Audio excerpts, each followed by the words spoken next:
Welcome to our channel. Today we how to register with RevenueCat for App Store subscription management. Quick tutorial step by step clear. To register with RevenueCat for App Store subscription management, start by visiting the RevenueCat website. Click on the sign up button located at the top right corner of the home page.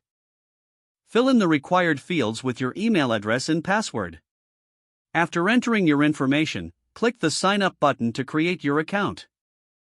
You will receive a confirmation email in your inbox.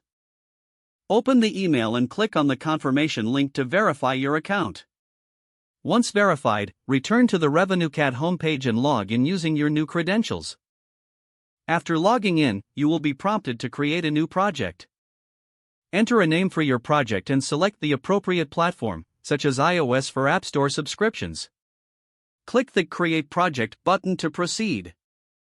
You will now be directed to your project's dashboard.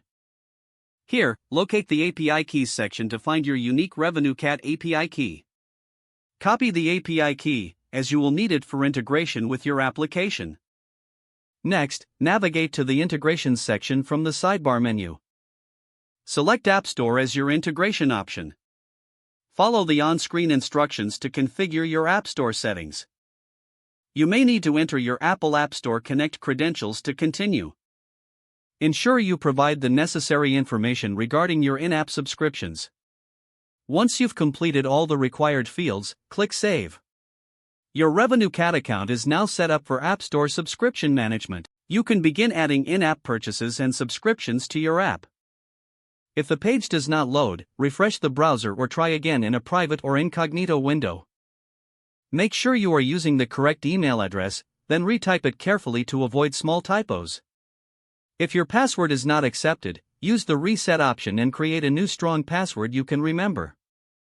Check your spam folder for verification or security emails, then complete any requested confirmation steps. Enable two-factor authentication if available to improve account security and reduce unauthorized access risk. After signing in, review your profile details so your contact information and settings are accurate and current. If you see an error message, note it down and try again after restarting your device and internet connection. Log out when you finish, especially on shared devices, to keep your account and payment information secure. Don't forget to like this video and subscribe to our channel for more step-by-step tech guides.